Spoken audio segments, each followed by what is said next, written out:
Please please sit down please.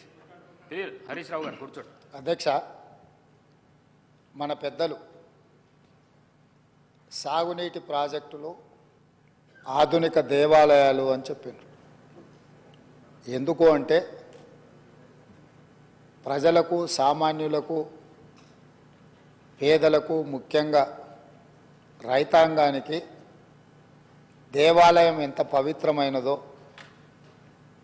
మనం ఏదైనా ఆపదలో ఉంటే దేవుడిని కోరుకుంటే ఆపద నుంచి గట్టెక్కిస్తాడనే ఉద్దేశంతో కష్టాలలో, కన్నీళ్లలో, ఆకలితో, ఆత్మహత్యలతో అల్లాడుతున్న రైతాంగం కోసం సాగునీటి ప్రాజెక్టులు నిర్మించి ఎడారుగా బీటలు వారిన పొలాలను పచ్చని పైరులతో పండించాలన్న ఉద్దేశంతో సాగునీటి ప్రాజెక్టులు ఆధునిక దేవాలయాలని పెద్దలు చెప్పారు. అదేవిధంగా తెలంగాణ ప్రజలు, ఈ ప్రాంత వలసలు, ఈ ప్రాంతంలో ఉన్న పరిస్థితులను, పాలకుల యొక్క నిర్లక్ష్యాన్ని దృష్టిలో పెట్టుకొని నీళ్ల కోసం నిప్పులు చెరిగే విధంగా తెలంగాణ సమాజం అంతా కొట్లాడింది. స్పీకర్ సార్, వారు గతంలో లెజిస్లేటివ్ అఫేర్స్ మినిస్టర్గా పనిచేసినారు. ఏదైనా ప్రత్యేక అంశం ఉన్నప్పుడు స్పీకర్ గారు ఎజెండాలో లేకపోయినా స్పీకర్ గారికి సర్వ అధికారాలు ఉంటాయి. ప్రత్యేకమైన సందర్భంలో ప్రత్యేకమైన అంశాల మీద స్పీకర్ గారు అనుమతిస్తే ఏ సభ్యుడైనా మాట్లాడవచ్చు. ఒకవేళ ఆ సభ్యులు మాట్లాడదలుచుకుంటే, ఒకవేళ తమరు అనుమతిస్తే మిగతా సభ్యులకు ఎవరికి కూడా అభ్యంతరం లేదు. కాబట్టి దయచేసి సభా సాంప్రదాయాలను గౌరవిస్తూ ఈరోజు తెలంగాణకు ప్రధానంగా రెండు సాగునీటి, తాగునీటికి వనరులు.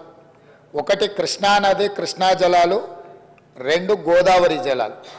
కృష్ణా జలాల మీద దాదాపుగా నిన్న తమరి అనుమతితోని కొంతమేరకు మనం చర్చించగలిగినాము. వాస్తవాలను ఈ రాష్ట్ర ప్రజలకు మనము చెప్పగలిగినాం. ఇక రెండవది గోదావరి జలాలు. గోదావరి జలాల మీద మీకు తెలుసా, ఆనాడు తమరు మంత్రిగా ఉన్నప్పుడే డాక్టర్ వైఎస్ రాజశేఖర రెడ్డి గారు, ఆనాడు పెద్దలు దేవేందర్ గౌడ్ గారు ఆదిలాబాదు నుంచి చేవెళ్ళ వరకు పాదయాత్ర చేసి తెలంగాణ ప్రాంతాన్ని సస్యశ్యామలం చేయాలి అని అంటే ప్రాణహిత చేవెళ్ళ నిర్మించాలి అని చెప్పి వారు పాదయాత్ర చేపట్టడం జరిగింది. ఆనాటి ప్రభుత్వం ఈ ప్రాంత ప్రజల యొక్క ఆలోచనను దృష్టిలో పెట్టుకొని ప్రాణహిత చేవెళ్ళ ప్రాజెక్టును ఆ రోజు ప్రారంభించడం జరిగింది. ఆ రోజు దాదాపుగా మొదట 12 లక్షల ఎకరాలు అనుకొని తర్వాత 14 లక్షల పైచిలకు ఎకరాలతోని 38,500 కోట్ల రూపాయలతో 2008లో టెండర్ పిలవడం జరిగింది. పనులు ప్రారంభమైనవి. అదేవిధంగా ప్రాణహిత చేవెళ్లకు డాక్టర్ బాబాసాహెబ్ అంబేద్కర్ గారి పేరు పెద్దలు వెంకటస్వామి గారి సూచనతో ఆ రోజు వారు విజ్ఞప్తి చేస్తే ఆనాడు ప్రాణహిత చేవెళ్ల పేరు డాక్టర్ బాబాసాహెబ్ అంబేద్కర్ గారి పేరు జోడించి పెద్దలు వెంకటస్వామి గారి సూచన మేరకు ఆ ప్రాజెక్టును పనులు ప్రారంభించారు. తెలంగాణ రాష్ట్రం వచ్చే వరకు ప్రాణహిత చేవెళ్ల పనులు ప్రారంభించి చేవెళ్లలో మీకు తెలుసు 1000 కోట్ల రూపాయల పనులు జరిగినాయి. ప్రభుత్వం వచ్చిన తెలంగాణ రాష్ట్రం వచ్చి ప్రభుత్వం మారినాక కొంతకాలానికి అధికారంలో ఉన్న వాళ్లకు రీడిజైనింగ్ అనే ఒక బ్రహ్మ పదార్థాన్ని కనిపెట్టారు. ఆ బ్రహ్మ పదార్థంతోనే తుమ్మిడిహెట్టి దగ్గర నిర్మించాల్సిన ప్రాజెక్టును వివిధ మార్పులకు, చేర్పులకు దారితీసి చివరికి మేడిగడ్డ, అన్నారము, సుందిల్ల ఇక్కడ బ్యారేజీలు కట్టి మేడిగడ్డ నుంచి లిఫ్ట్ చేసి అన్నారంలో పోస్తాం, అన్నారంలో నుంచి లిఫ్ట్ చేసి సుందిల్లలో పోస్తాం, సుందిల్లలో నుంచి నీళ్లు లిఫ్ట్ చేసి మిడ్మానేర్లో పోస్తాం, అక్కడి నుంచి మిగతా ప్రాంతాలకు నీటిని తరలిస్తామని చెప్పి ప్రాజెక్టు రీడిజైనింగ్ అని ఒక బ్రహ్మ పదార్థాన్ని కనిపెట్టి 38,500 కోట్ల రూపాయల అంచనాతో ప్రారంభమైన ఈ పనులను 1,47,000 కోట్ల రూపాయలకు పెంచింది అధ్యక్ష. అది కూడా పూర్తి డీటెయిల్ ప్రాజెక్ట్ రిపోర్ట్ ఉందంటే అది కూడా లేదు. ఇప్పటికీ 1,47,000 కోట్ల రూపాయలకు చేరింది. అది ఇంకా భవిష్యత్తులో పూర్తి చేయాలంటే 2.5 లక్షల కోట్లు అయిద్దా ఎంత అవుతా ఇంతవరకు అంచనాలు వేయడానికి కూడా సాహసం చేసే పరిస్థితి లేదు.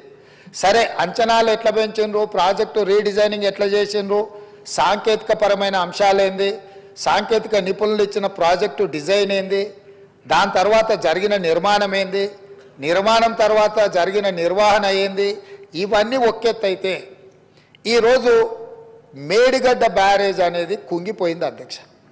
కుంగిపోయినప్పుడు గతంలో ఉన్న ప్రభుత్వం ఏం చెప్పింది, బ్యారేజ్ కింద ఇసుక కదిలింది, ఇసుక కదిలితే ప్రాజెక్టు కుంగింది అని చెప్పిండ్రు అధ్యక్ష. నేను తమరి ద్వారా అడుగుతున్న అధ్యక్ష, ఇసుకలో పీక మేడలు కట్టిండ్రు అధ్యక్ష. ఇసుక కదిలేటట్ల ప్రాజెక్టు బ్యారేజు కట్టి 1,000 కోట్ల రూపాయలు ఖర్చు పెట్టి ఈరోజు అది కుంగిపోయితే చుట్టూత పోలీసు పహారాలు, వాఘా బార్డర్లో కూడా అంత పోలీసు పహారాలు లేవు. అంటే భారత్ పాకిస్తాన్ సరిహద్దులో వాఘా బార్డర్ ఉంటుంది. అంటే పాకిస్తాన్లోకి వెళ్ళాలి అని అంటే అక్కడ మొత్తం శత్రు దుర్భేద్య విధంగా పహారాలు కాస్తుంటారు పోలీసులు, అక్కడ ఉండే ఆర్మీ. అంతకంటే ఈ మేడిగడ్డ ప్రాంతంలో పిట్ట కూడా ఎగరడానికి వీలు లేకుండా ఆనాటి ప్రభుత్వం ఆ కుంగిన బ్యారేజ్ను ఎవరిని చూడకుండా దాన్ని దాచిపెట్టిండ్రు. దాంతో కేంద్ర ప్రభుత్వం దీనికి సంబంధించి ఫిర్యాదులు అందిన నేపథ్యంలో నేషనల్ డ్యామ్ సేఫ్ అథారిటీ అధికారులను పంపించి ప్రాథమికంగా ఆ ప్రాజెక్ట్ ఏం జరిగిందో చూసి ఒక నివేదిక ఇచ్చిండ్రు. ఆ కేంద్ర ప్రభుత్వం నుంచి ఇచ్చిన సాంకేతిక నిపుణులు ఇచ్చిన నివేదికను కూడా గత ప్రభుత్వం తప్పుపట్టింది.